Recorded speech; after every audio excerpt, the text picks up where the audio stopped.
सक्का, कतरा और एंग Yoshi island से आने के बाद एक जगह में जाता है कुछ खाने की चीज ढूंढने के लिए। कतरा वहाँ पर एक नदी के पास पानी से प्रैक्टिस कर रहा था और वो अच्छे से प्रैक्टिस नहीं कर पा रहा था और बोल रहा था कि ये काम मुझसे नहीं होगा। तब वहाँ पर एंग भी आ जाते हैं और बोलते हैं कि जो आसान वाला वेंडिंग फॉर्म होता है वो सिर्फ हाथों से हो जाते हैं, पर जो मुश्किल वाली है तब तुम्हें अपने अंदर से ऊर्जा को महसूस करना होगा। गुरु हमें कहते हैं कि हमें एक ऐसी जगह ढूंढना है जहाँ पर भावनाएं छुपी हो। तब वह सक्का कुछ फल लेके आ जाता है और बोलता है कि हमें बहुत देर से एक जगह में नहीं रहना चाहिए। और फिर सब लोग नॉर्थ में जा रहा था। तब एंक जंगल में एक लोग को उड़ते हुए देखा तो सक्का और कतरा को भी बोलता है कि देखो, मुझे लगता है कि वो भी एक एयर बंडर है। सक्का बोलता है कि वो पहाड़ी इलाका में उतर रहे हैं।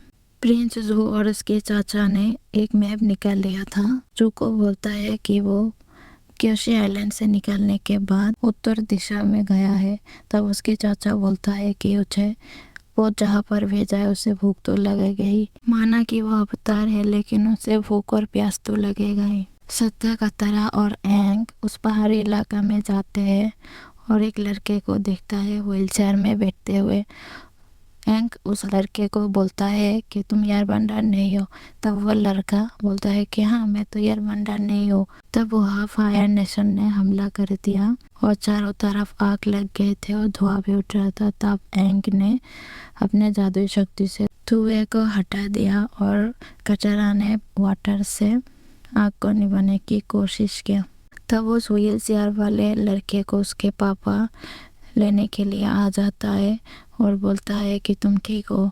उसके पापा के साथ कतरा, एंग और सक्का भी जाते हैं। वो व्हील चेयर वाले लड़के बोलता है कि एंग एक एयर बंडर है, कतरा एक वाटर बेंडर है, तो अब हम जम के लड़ाई करेंगे। तब कतरा बोलता है कि हमें इस जंग को रुकने के लिए एक छोटी सी कोशिश कर रहे हैं। फिर एंग ने बोलता है कि हाँ, और इसीलिए हमें जाना होगा।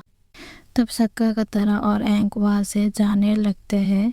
तब एंग ने घायल लोगों को देखा था और बोलता है कि हमें इन लोगों को मदद करना होगा। इन लोगों को मदद करना मेरी जिम्मेदारी है।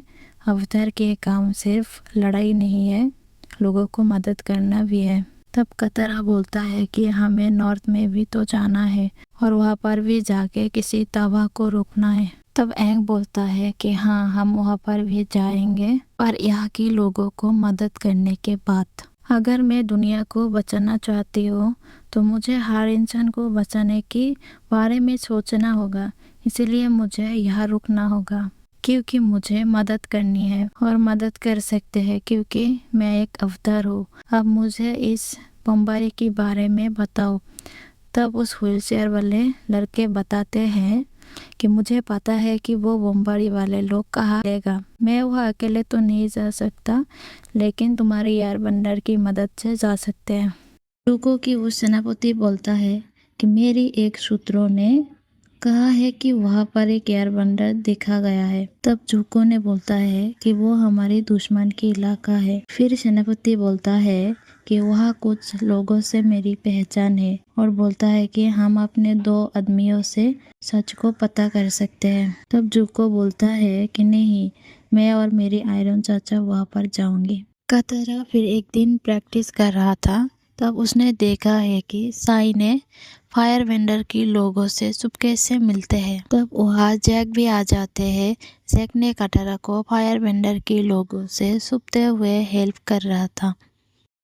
जूको और उसकी चाचा भेष बदल के उच्च गांव में आ जाते हैं जहाँ पर एयर वेंडर है। जूको उसकी चाचा को बोलता है कि यही है क्या नॉर्थ किंगडम की सबसे ज्यादा खूबसूरत जगह। फिर उसकी चाचा जूको को बोलता है खूबसूरतों की काया नहीं हो। फिर जूको बोलता है कहाँ पर है खूबसूरत, यहाँ तो सिर्फ धूल, शोर और बदबू है। एंग सोका को बोलता है कि उस बमबारी के बारे में पता चल चुका है और उस पहाड़ की एक गुफा में प्लास्टिक जेली बनाता है और वहां से एक कपड़े भी मिला है। तब सोका बोलता है कि ये बमबारी फायर बेंडर ने नहीं किया, तब वहाँ कचरा भी आ जाते हैं और बोलता है कि मुझे पता है, मैं जानती हूँ कि ये बमबारी किसने करवाया है। फिर कटरा बोलता है सोका को कि उसके पीछे जैक नहीं है, साई है। फिर सोका बोलता है कि साई तो हमारा हेल्प कर रहा था, जैक ने ही धोखा दे दिया। ये सब बात करते हुए सोका और कटरा के बीच में लड़ाई हो जाती है। फिर कटरा वहाँ से गुस्सा होके साई के पास आते हैं और बोलता है कि मुझे तुमसे बात करना है। तब साई ने कतरा को बोलता है वो मैकेनिक एक गद्दार है, उसके साथियों को सबक सिखा दिया है, अब उसकी बारी है। तब कतरा बोलता है कि तुम उससे बम से उड़ाने वाले हो। फिर जैक बोलता है कि वो मैकेनिक अभी राज सर्वर में आ गया है, इससे अच्छा मौका और नहीं मिलेगा। वहां से चले आने के बाद कटरा ने सोका को और एंग को बोलता है कि जैक उसके सामान में बम रखा है, और फिर तीनों एक साथ उस बमबारी को रोकने के लिए जा रहा था। तब वहाँ पर जुको और उसके चाचा आ जाते हैं, वो तीनों को रोक लेता है। तब एंग बोलता है कि तुम दोनों महल में जाओ और साई को रुको, इससे तो मैं देखूंगी। और फिर सोका और कटरा उस बमबारी को रुकने के लिए दोनों ही चला जाता है। जुको की चाचा ने जुको को बोलता है कि यहाँ पर फायर बेंडिंग की इस्तेमाल मत करना, वरना अर्थ किंगडम के सेनापति यहाँ पर टपक पड़ेंगे।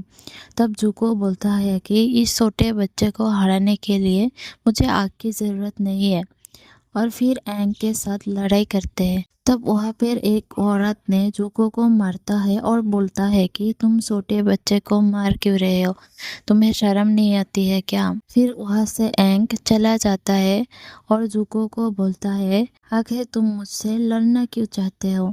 तब जुको ने बोलता है कि क्योंकि तुम मेरी राज्य फायर नेशन की दुश्मन हो।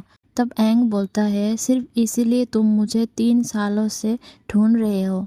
फिर जुको बोलता है कि तुम्हें कैसे पता है, कहीं तुम्हारे पास मेरी किताब तो नहीं है। फिर जुको को बहुत गुस्सा आता है और वो फायर बेंडिंग के इस्तेमाल करते हैं। तब वहाँ पर अर्थ किंगडम के सेनापति आ जाते हैं, इसीलिए जुको की शासन जुको को भगा दिया है वहाँ से, खुद ही सेनापति के हवाले कर देते हैं और एंग को भी गिरफ्तार कर लेता है।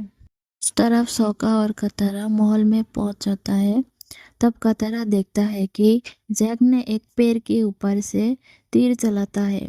फिर कतरा ने उस तीर को रुकने के लिए वाटर बेंडिंग के इस्तेमाल करके रोक लेता है। गाइस, और ये थी आज की कहानी। वीडियो अच्छा लगा हो तो सब्सक्राइब करके जाइएगा और वीडियो पे लाइक कमेंट शेयर भी करके जाइएगा।